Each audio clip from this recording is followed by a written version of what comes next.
അങ്ങനെ നമ്മുടെ മുത്തശ്ശി ഭൂമിയെ വിളിച്ചിട്ട് പറയുന്നുണ്ട്, നമ്മുടെ തറവാട്ടിൽ ഒരുപാട് കാലമായിട്ട് ഒരു നല്ല കാര്യമൊന്നും നടന്നിട്ടില്ല. ഇപ്പം നീ അറിഞ്ഞിട്ടുണ്ടാവും എന്ന് എനിക്ക് തോന്നുന്നു, അജയുടെയും അഞ്ജനയുടെയും കല്യാണമാണ്, നീ വരണം എന്നൊക്കെ പറയുന്നുണ്ട് നമ്മുടെ ഭൂമിയോട്. ആ ഭൂമിക്കാണെങ്കിൽ ആകെ അത് കേൾക്കുമ്പോൾ വല്ലാത്തൊരു വിഷമമൊക്കെ ഉണ്ട്. കാരണം ആൽഫ്രഡ് പറഞ്ഞതൊക്കെ അവളുടെ മനസ്സിലിങ്ങനെ ഓർമ്മ വരികയാണ്.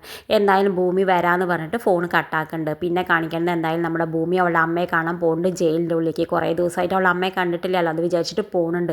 പോണ സമയത്ത് അവളുടെ അമ്മ അവളുടെ അടുത്ത് വന്നിട്ട് പറയുന്നുണ്ട്, നീ നിൻ്റെ അച്ഛനെ എത്രയും പെട്ടെന്ന് കണ്ടെത്താൻ നോക്ക്, ഞങ്ങളല്ല, ഞാനും അച്ചേട്ടനും അല്ല നിൻ്റെ അമ്മയും അച്ഛനും എന്ന് പറയുന്നത്. ഇത് കേൾക്കുമ്പോൾ നമ്മുടെ ഭൂമിക്കാണെങ്കിൽ വല്ലാത്ത വിഷമം വന്നിട്ട് അവൾ ആകെ തളരുന്നുണ്ട്.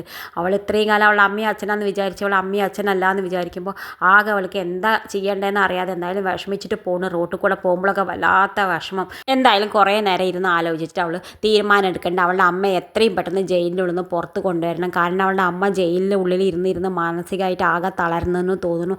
അതുകൊണ്ടാണ് അമ്മ ഇങ്ങനെയൊക്കെ പറയുന്നത്. അവളുടെ അമ്മേനെ എത്രയും പെട്ടെന്ന് പുറത്ത് കൊണ്ടുവരണം എന്ന് അവൾ തീരുമാനം എടുക്കുന്നുണ്ട്. എന്തായാലും അവൾ വേഗം ആൽഫ്രഡിനെ വിളിക്കേണ്ടത്, എന്നിട്ട് പറയുന്നുണ്ട്, ഞാൻ സാറിൻ്റെ ഭാര്യയായിട്ട് അഭിനയിക്കാൻ ഞാൻ റെഡിയാണെന്ന് പറയുന്നുണ്ട്. എന്തായാലും നമ്മുടെ ഭൂമിയോട് അജയനോട് സംസാരിക്കാൻ വരാൻ പറയുന്നുണ്ട്. എന്തായാലും പിറ്റേ ദിവസം പോകുന്നുണ്ട് നമ്മുടെ ഭൂമി അജയോട് സംസാരിക്കുക. അജയനോട് പറയുന്നുണ്ട്, ഞാൻ സാറിൻ്റെ ഭാര്യയായിട്ട് അഭിനയിക്കാൻ തയ്യാറാണെന്ന് പറയുന്നുണ്ട്. രണ്ടാളും കൈയൊക്കെ കൊടുക്കുന്നുണ്ട്. എന്തായാലും അവൾ കരാറിൽ ഒപ്പിടാമെന്ന് പറയുന്നുമുണ്ട്.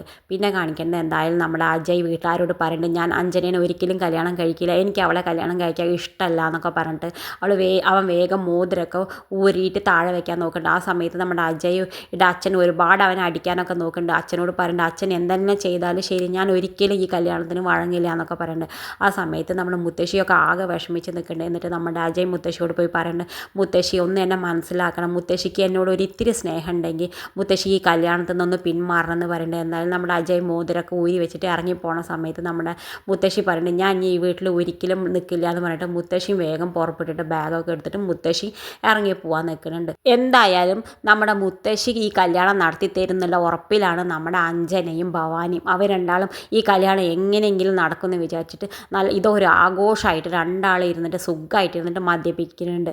എന്നിട്ട് പറയേണ്ടത്, എങ്ങനെയെങ്കിലും അമ്മ ഈ കല്യാണം നമുക്ക് നടത്തി തരും എന്നൊക്കെ പറയേണ്ടത്. എന്തായാലും ഈ കല്യാണം നടക്കാൻ പോകുന്നില്ല.